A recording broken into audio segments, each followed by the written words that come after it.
it's Laura with Following the Paper Trail, and it's What's Up Wednesday for March 17th. So luck of the Irish to you all. I won't try to do an Irish brogue, even though I got Irish blood, but I have a hard enough time to speak in English. So anyway, today what I'm going to be showing you is, it's not like really a mini, envelope mini, but it's kind of like making how to make your own kind of pouches. It's more of a pouch kind of mini.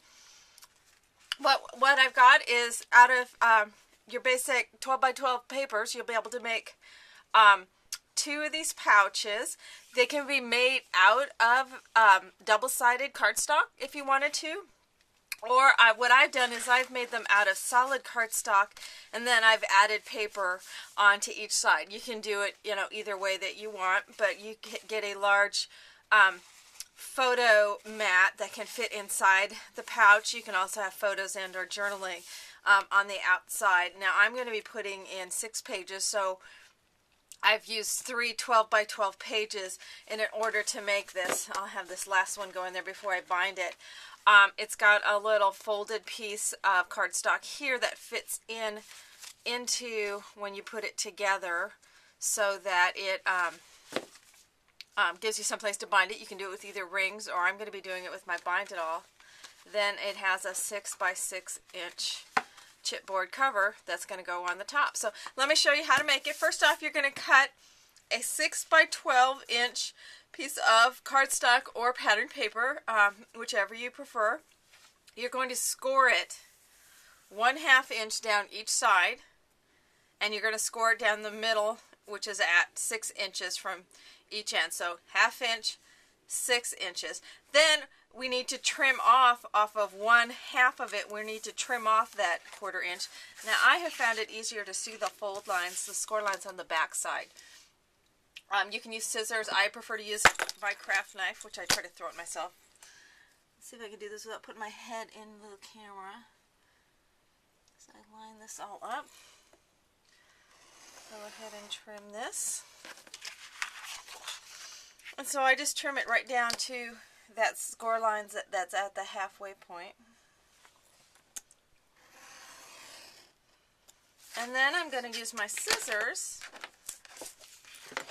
and I'm going to cut it at an angle like that and like that. Toss those out of the way. So then it's going to look like this. At this point then, I'll go ahead and fold at those score lines. I like to lightly go ahead and give it a little brush with the bone folder.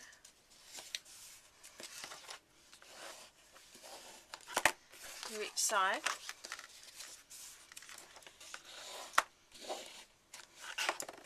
So then when we fold this up, it creates that pouch for you to be able to put tags, or as I put in mine, a photo mat, that sort of thing.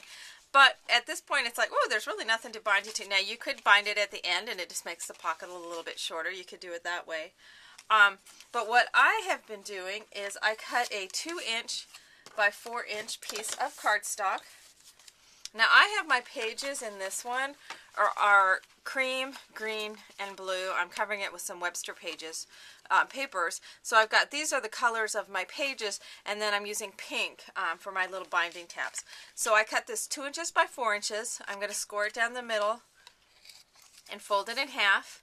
At this point then, I go ahead and punch for my Bind It All. You could also put in holes with your Crop-A-Dile. You could punch holes into it, and then you could also put eyelets in there, that sort of thing if you want to. I then add some adhesive after I punch the holes, add some adhesive to fold it in half. Then it looks like this. So then I'm going to be attaching it to this kind of flange that's on one side. So I'll just take and run some adhesive, and I center it in there so it's about 1 inch below the top and an inch above the bottom. Stick that on there like so. And then I also, it's easier to punch because I like to have this little cutout For instance, like here, it gives a space for that flower to go. So I punch that little punch out first. So I just take a pencil and mark about halfway, and then I use my circle punch. This is a 2-inch punch. You could use pretty much any size that you want. And so then that was my doorbell, but I'm going to ignore it for the moment. So then I'm going to just run a bead of adhesive down each side. Fold this up. How easy is that? So then I'm just going to be adding this in with my 6 pages. You can make as many pages as you want. I've got my holes punched on my chipboard covers. I'll have to punch them again once I put the paper on there, unless I decide I want to paint them. Then I just put my spiral stuff through there. I'll close it up after I get it further along.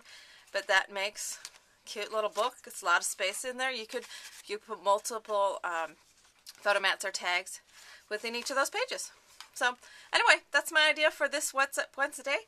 I'm also going to have this on my blog at followingthepapertrail.blogspot.com. So you can head on over there, check out the dimensions and all that sort of thing. And so we'll be seeing you next Wednesday with another fun idea. Thanks a lot.